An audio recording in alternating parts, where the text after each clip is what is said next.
Hello, everyone, and welcome to 180 Degrees of Impact.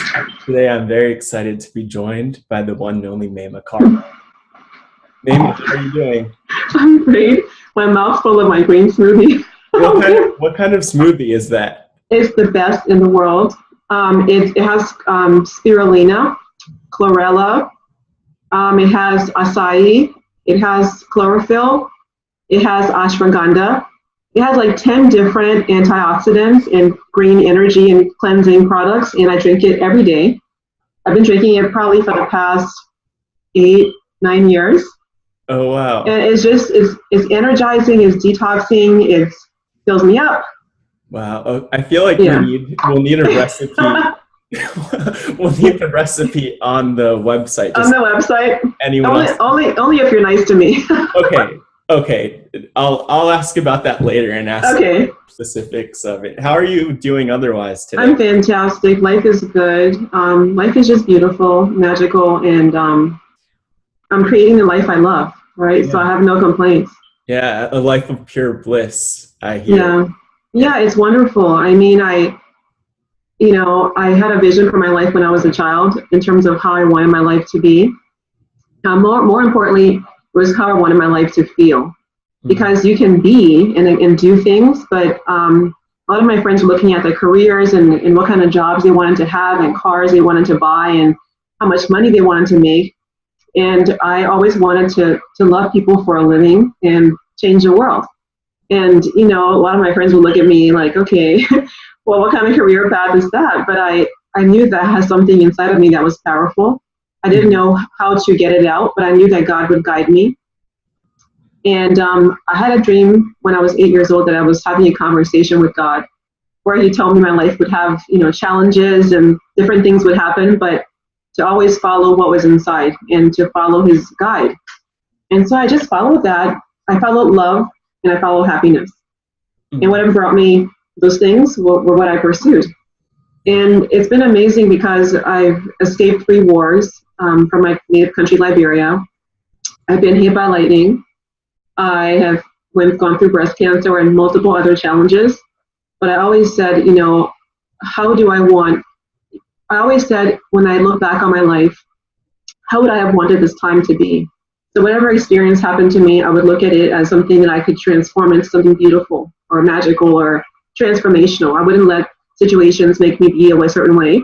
Right. I would figure out, I know how my life's gonna be. I know what I want for it to be. So I always thought ahead of my experience. So for me, I always ask myself, is what I'm going through, worth me not being happy? Is it worth me thinking about, or being sad long term, or is it worth me losing my vision for my life? And if I couldn't answer that question with a yes, then I had to shift myself out of that situation. Yeah. And so that's kind of how I pursued my journey. And it's not been easy because I've been through so many challenging things, but every challenge can be a gift. It's the lesson in the challenge that you have to look for and you figure out what lesson does God want me to learn and how can I impact somebody else's life through this experience. And so I just followed that path and it's been a really powerful journey. And I've learned most importantly that the bad things that have happened have been things that have changed me the most. When life's going great, I love life, don't get me wrong, I like it being like this where it's fun and easy, but finding bliss is not easy. You have to work hard at it. You have to work hard at being authentic. You have to work hard at being in integrity with yourself and other people. You have to work hard at asking yourself those tough questions. Who am I being? How am I living? How am I serving the world? When I die, will all these things matter? These people that I'm spending time with, this job. And it's sometimes you're alone because your friends are not like you and they don't understand what you're doing or thinking. So bliss is not an easy path, but it's a worthwhile path. Right. When you get to where you're like, the field clears and you go, I get it now, right? Yeah. And then it makes life a lot easier because you stop fighting against the stream. A lot of people fight the stream. They think, well, I don't want this. I don't like this. This person's being bad to me. People are doing things to me. Mm-hmm. But once you realize you have to flow like water and just kind of learn and go with the ebbs and flows and know when to pull back and when to push, you realize that life is here to reward you, to give you gifts of lessons of love, of empowerment. And you go with that. And from there, the path is just kind of endless. Yeah, I think that's one thing that is so beautiful about your story is that you've, as I've heard through different means, through LearnServe, for instance, when I first heard your story, it was really clear to me that there were so many obstacles that you've been through, but what was even more clear was that you were who you are today, and as strong as you are doing all that you're doing with the Tiger Lily Foundation, as a result of a lot of those experiences that have shaped your perspective in the world. I know one of the things that you just mentioned, you mentioned coming from Liberia, you mentioned living through war, you mentioned having breast cancer. And thinking of the Tiger Lily Foundation, I definitely want you to talk more about that and the work that you do with Tiger Lily. But before that, I would love if you could share more about what that experience was like. I can't even imagine what it was like to be diagnosed with cancer, but I know you talk about that experience a lot and what occurred in your mind at that moment. Could you share a little bit more about that? Yeah, well, like I mentioned earlier, God's been a prevalent force in my life. And, because I've been through so many challenges, I've had opportunity and the gift and blessing to be faced at more than one point in my life with the idea that, oh my God, I could be gone now. I could be dead. I could, not survive this war or, whatever. And so it's, when I went through those things, they were very frightening. My parents put me on a plane when I was 15 years old to come to the States alone. That was very frightening. My daughter now is 14. I can't imagine putting her on a plane and saying, go across the country, across the continent, the seas. And I'll hope I see you. I don't know how I did that or dealt with that. But for me, initially, cancer was extremely overwhelming to deal with the fact that, I've had cancer. I looked in the mirror and I looked like this. And I thought, is this what breast cancer looks like? I could die, I could be gone in a matter of months, And so it really gave me a heightened awareness of the impermanence of time and the gift, right? Because imagine when you get up in the morning, what do? You go, oh my God, I want to sleep some more. I'm tired. You look at your laundry, you complain about the traffic. You get out of bed. You just jump out of bed and you get ready and stuff like that. But just think about if you pause for a second, very act of opening your eyes, the act that your heart's still beating, the fact that you can still breathe, the fact that your body, all these different parts work in concert, your molecules, your nerve endings, your muscles, to get you up and out of bed and walking and thinking and planning your day. It's amazing that God has given us this powerful gift and we take it for granted. And so when I was going through breast cancer, one thing that was really humbling for me is that there were times when I couldn't even go to the bathroom alone. And I'm an athlete. I run 7 miles a day, most days. I do weight training. I do yoga. I'm very athletic. And imagine not being able to get out of the bed to go to the bathroom. And so it gave me the gift of appreciating for my entire body, this temple that God gave me to house my spirit. And it gave me the gift of knowing that time's not promised. Yeah. So if that's true, which it is, how am I going to intentionally use that time? Or waste it? We have a choice in how we're going to use our time or waste our time. And so I kind of had a map for my life, but I realized the plan that God had was more magnificent than my own plan. Right. So I began to envision in my head, if God made me and my life is finite and I have this amazing universal power supporting me, what couldn't I do? And that's was really, for me, that was really impactful to have the idea of oh wow, I can do a lot of stuff. Mm-hmm. And if I don't make it, how am I going to spend this time? So even though I was going through cancer and I was afraid and I was depressed when I started out, the more I began to realize the power of that what was living in me and around me, the more I was like, oh my God, I got to get this stuff done. And then the one thing, beginning Tiger Lily to help women with breast cancer who were young women, that began to grow I had no idea I began a nonprofit. I thought I'm going to get, together a blog and empower others going through breast cancer and, help other women and support them. But the vision that I had to fill this gap became bigger and bigger. And then next thing, people were asking me to go to do speaking engagements, and I'm like, I don't do that. Yeah. And then that grew to people coming to me for support. I'm like, I don't have any money. So I had to get a board and get a nonprofit license and get funding. And next thing, then as that grew, then I thought I can't work a full-time job and do this. So I had to quit my job. And then I had to make it successful. And, then the book came out. And so it literally was, back to when I was younger, like my vision for my life was that I would, love people for a living, and follow my soul and follow my joy. And giving back brought me joy. Seeing people inspired to awaken and transform during a challenging time brought me joy.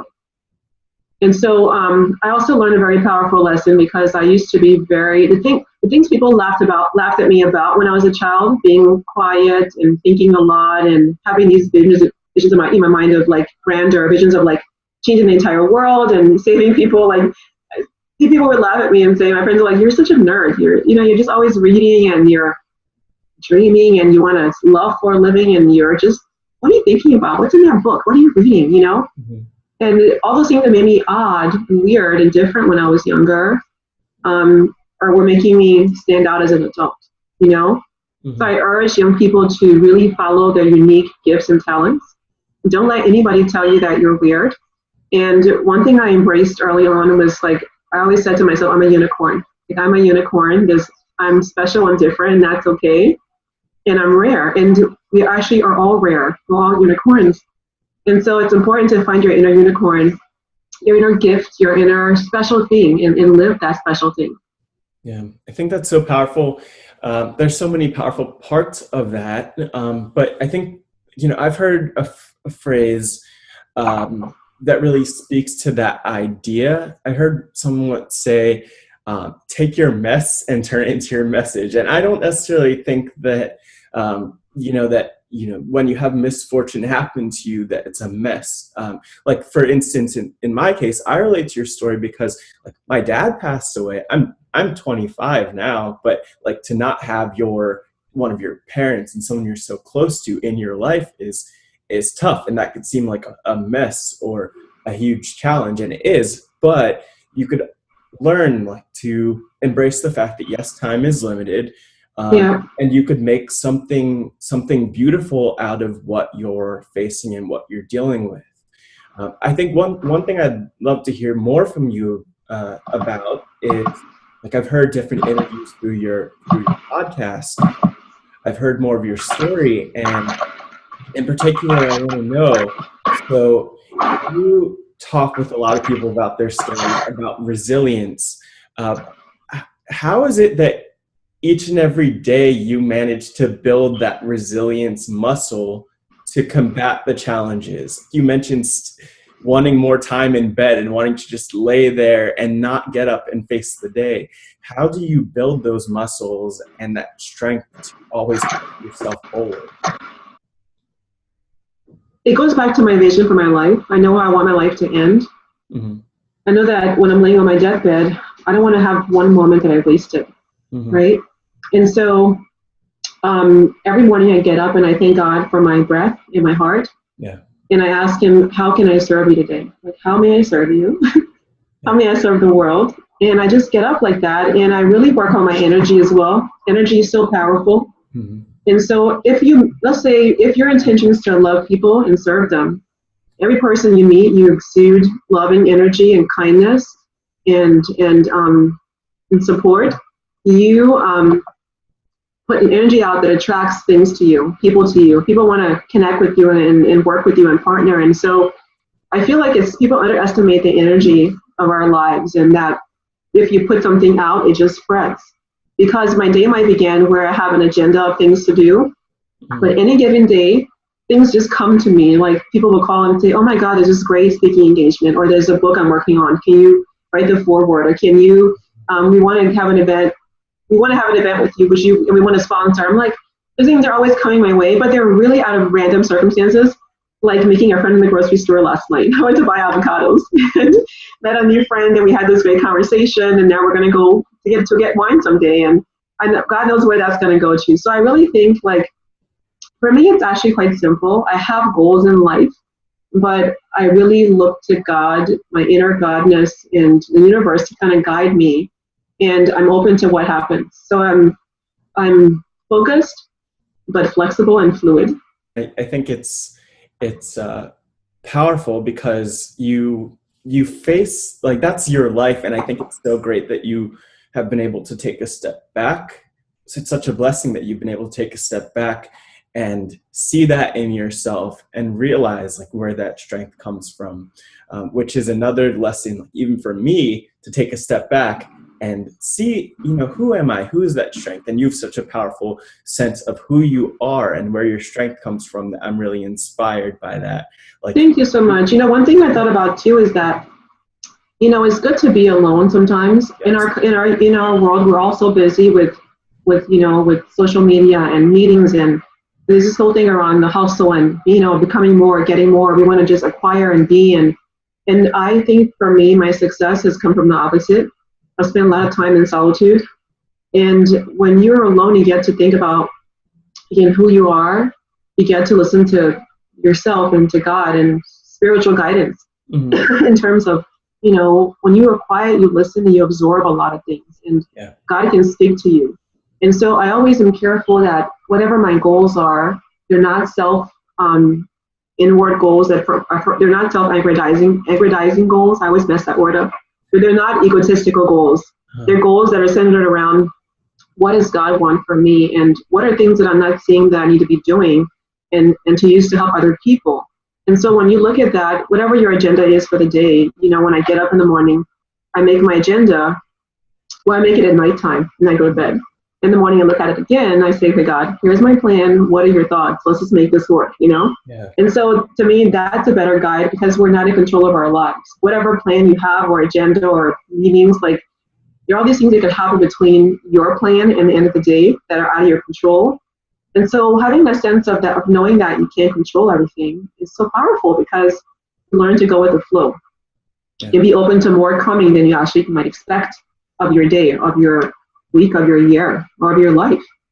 Mm-hmm. Yeah, it's also powerful because, in this case, I'm hearing your story and learning from you, but I know through the work that you're doing with Tiger Lily Foundation, you're learning a lot of people's stories, and a lot of people, especially when it comes to breast cancer, have experiences.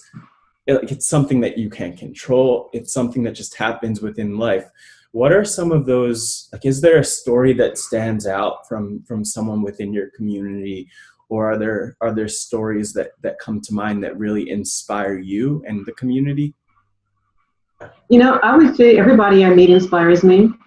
A lot of people have people they look up to, that they admire, that's their hero. To me, everybody in a sense has something in them that's heroic, that I look up to and admire. Everybody to me is like God, like He formed and shaped each person, especially different. And so the work you're doing inspires me. The work my friend Bonnie does, my friend Jen does amazing work. My other friend Violet, like, all the people I'm around are doing such great things, and they're so fearless that inspires me. Most of all, I think my daughter inspires me, because to me, she's a living, breathing incarnation of, like, godliness. Like, God, I watch her being born. I carried her, and God gifted her to me. And kids are so innocent that they reflect you back to yourself in terms of how you're being. They're honest with you, and they're so pure. So my daughter inspires me a lot, because she's extremely loving and pure. And when I find myself getting in the world and getting, like, like whatever, like, I want to claw somebody's eyes out, or I'm being, like, crazy in traffic, she's like, Mommy, you forgot yourself. Like, what are you doing? Yeah. So everybody inspires me. My daughter is like my biggest inspiration. She makes me crazy at times. She takes my clothes and my perfume and my bath towels, but she's my biggest gift of all.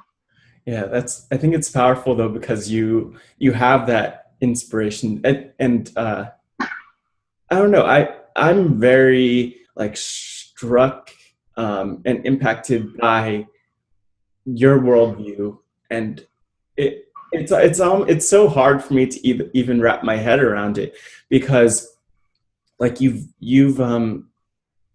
a lot of people have faced obstacles, a lot of obstacles, but a lot of people walk around with their eyes on the ground, and they're not, they don't have joy and seemingly passion for life because of what they've been through. What is it? Why do you think you choose to, embrace living, I'll say, more than, you know, walking around with your head in the, on the ground? Well, like you said, it's a choice. Mm-hmm. It's a choice. I feel like if every bad thing that happened in my life, I let those bad things overcome me, Mm-hmm. I'd be the most depressed, angry, bitter, Yeah. unhappy person in the world. But as I mentioned, like my daughter's in her purity, like how she is, I always said when I was a kid, I didn't want to lose my purity and love for life. And so I've really been intentional when things happen to me, things hurt me, things scare me. I always ask myself the question, is this how I want to be? Mm-hmm. Is this how I want to feel? Is this how I want to impact the world? I read a lot about metaphysical stuff and different things, and I read something last week about time. And so the fact that you and I are talking right now, like the past minute doesn't exist anymore. Like it's irrelevant. It's done. It doesn't have any power over us. Mm-hmm. And the future is coming, but our thoughts and actions right now have the power to create the future. So I always say to myself, what's happening now? I have to make this moment so freaking powerful and off the chain and amazing that it'll propel me to be where I am going, where I want to be. So if you let situations make you negative, unhappy, bitter, whatever, what you're doing is empowering something that won't exist in the next 5 minutes or next hour to prepare you to impact your future. Yeah. And so whether it's been even cancer, I thought, okay, I have cancer. I could have been, I had the right to be angry and be bitter and be, heavy and all those things. And I felt robbed. But then I realized, oh, wow, like how I'm being right now will impact the rest of my life. So I worked on shifting my energy, shifting my attitude, which was very, really sick at the time, bitter and pissed off. But I had the power to do that. And so I think when you ask yourself the question of, am I being intentional with my life? And also when you're aware of the fact that how you're being right now and what you're creating in this very moment is going to shift your future. Like the energy you and I are creating right now is going to create the next minute, the next 5 minutes. Mm-hmm. It's going to build. And anybody you meet tomorrow, that's going to impact that person's life and the next person's life. Yeah. So when you realize the power you have to have that butterfly effect expand, then you get out of bed, you get dressed, you put on your heels and your makeup, you smile, and you choose better, you choose love, and you choose bliss. Wow, that is so powerful. And I think just thinking of that idea that you're talking about with, the last minute shaping the next, and even just thinking about how what you've been through and what you face shapes who you are. Like, I don't know if there's much more powerful than like being a survivor. And, people who've been through something, who've really been through it, they are survivors. And I mean, I want to congratulate you on being. Oh, thank you. I don't think I have the right to, though. You've done it on your own. Well, you are as well, though. You lost your dad, and you're a survivor. You survived something really, heartbreaking. Yeah, but and you have. We're all different experiences, but we all have gone through hurts. So I don't feel like my cancer journey is any more powerful than what you've been through losing your parent.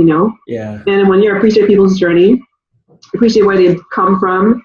You see it as we all have our struggles and we all have, things we've gone through. And so that's why I said I really love people. I mean, I see people and I see their eyes and I feel their souls, and I feel like we're all going through things. And when you appreciate people and where they're coming from, you can form really deep connections, and that's really how you change the world. And I want for your dad's life to mean something, which it does. I can see it in your eyes. Yeah. And in what you're creating, and I want for my work to help people who don't get to live. I want my work to help to make their losing their life make it better for the next person. You know, so I always think, how can I use these challenging experiences to make life better for other people? Yeah. And when you live like that with your hands open to serving other people and making those challenges become catalysts for beauty and for change, then your perspective on life is a lot different than if you didn't think that way.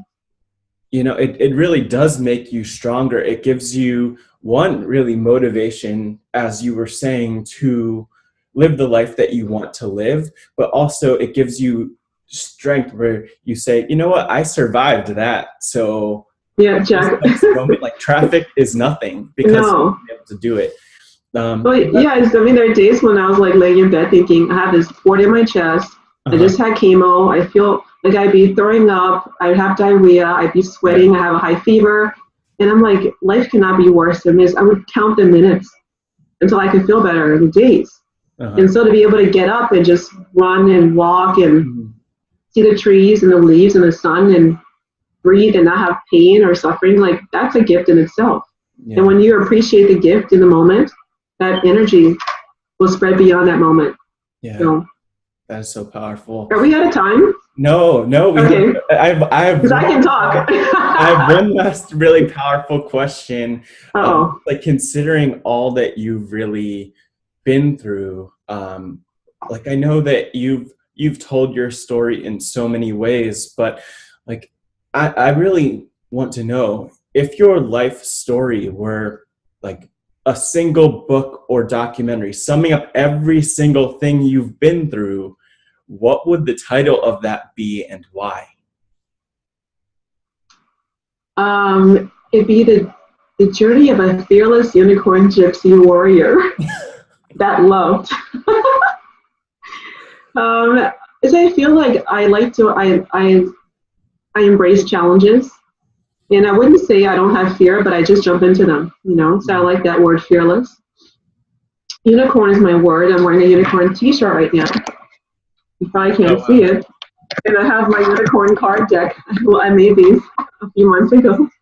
Oh, wow. I love unicorns. Yeah. But they say things like, I manifest strength, I manifest love. So fearless, I talked about that. Unicorn, because I'm unique and magical. And gypsy, I'm a wanderer. I like to explore life and explore people and try new things. And I'm just a free spirit. Warrior, I feel like my goal is to warrior through life, not in terms of fighting, but warrior through life with love. And so fearless unicorn gypsy warrior that loves for a living. and the love part is who I am. I love people. I love life. I love God, my daughter, family, friends. And I feel like, you know, there are a lot of things going on in the world that are challenging and that are hard to stomach right now. But I believe that if you approach things with from a place of love and understanding, or even just you being that love, being what you want to see in the world, anything can happen. You know, people are acting a certain way and you act back that way to them. You're allowing them to shift how you're being.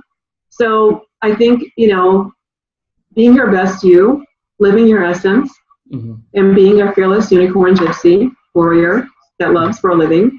Yeah. It's powerful, I think. Oh no, it's absolutely powerful. And it's, I mean, I think one thing that's so great about, I'll say witnessing your story from my perspective is just seeing how it all ties together. Like, you know, I think when I think about, how I spend my time now, a lot more of it ties together and it makes sense. But like for like a while ago, years ago, even as I was just going through college and all that, it wasn't cohesive. My story didn't really make sense at the time. And now I could look back and see, oh, it ties together because I am who I am, motivated by who I am, like God playing his role in my life, in your life. And it's powerful to see that story come together. And I'm sure that one day there will be that like book that sums it all up, or documentary that's really telling the story of the unicorn gypsy loving warrior. Well, I love what you said about, you know, not knowing earlier. Yeah. Like it's okay to not know how it's going to come together. Mm-hmm. One thing I'll tell you, I tell people who I mentor, young people like yourself, Yeah. obviously don't try to fit into anybody's mold. People told me that I shouldn't go on the hill and lobby wearing 3.5-inch heels and bright red lipstick. I shouldn't go on a stage and use a bad word. I had to fit into a box. I had to be more professional and be more whatever. And I thought, oh, okay, well, I'll try to fit in, but I never did. I'm just kind of a wild child, free spirit. And people wouldn't always put me in a box. And at some point, I just said, screw this. I'm going to just be myself. Mm-hmm. And you either have to love me or get out of my way. Come with me or see ya. And but I knew they loved me anyway. So just be your unique self, because that's the most powerful thing you give the world, is being yourself, and trusting your gut and knowing that the feeling you have in terms of your path. We all have a feeling about where we should go, where our gifts and talents are taking us, in a sense.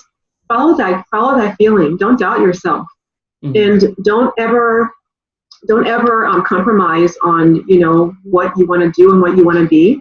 If you have a strong sense of your gifts, and the only thing is to kind of practice them. Like try a job, try a new talent, go someplace different, let life stretch you, but don't ever fit into a box, because there really is only one box.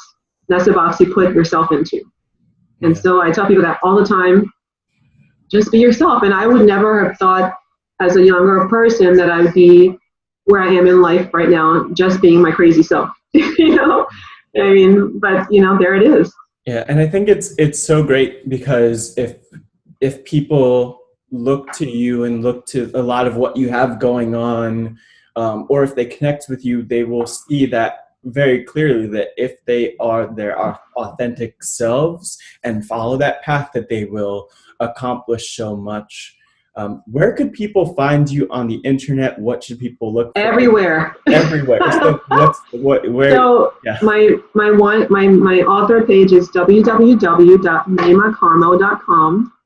My other nonprofit page is tigerlilyfoundation.org. You can find me on Twitter. I love Twitter at Maimah, Maimah. You can find me on Instagram at Maimah Karmo, and Facebook at Maimah Karmo. Wow, so you're everywhere. And then I know you also have a summit coming up, or a big event coming up. I forgot my Pure Bliss podcast as well as on iTunes. It's called Pure Bliss, the Pure Bliss Show. And I have an event. So I launched my I Manifest Bliss series. We do it every quarter, and it's so powerful. We have amazing speakers. The next one's on 9/22 in Tyson's Corner, Virginia, from 11 to 3. Get tickets at maimahkarmo.com. Yeah, so you have so much going on, and I know that over time that will only increase. There will be the documentary about your life. I love how you think. So I'm really excited to see it all come together, and I really appreciate you sharing. Thanks for having me. You're an amazing young man. No problem. Yeah. I mean, you're an amazing woman, and I appreciate that, and I appreciate like the time that you take to step back and have conversations like this, and to share your wisdom and strength and energy with someone like me, but also with anyone who's listening and watching. And so as we wrap up, I do want to say for anyone who's watching that if you want to learn more about 180 Degrees of Impact, it is www.lets.care. On Twitter at Let's You Care, on Facebook, facebook.com/Let's You Care. So it's very consistent all over the place. And you can find me at Matt Scotchy W on all of the social media platforms. But thanks again, Maimah, thanks for having me. I'm very, very thankful for time now, and for your energy and wisdom. And for anyone who's watching, until next time, keep impacting.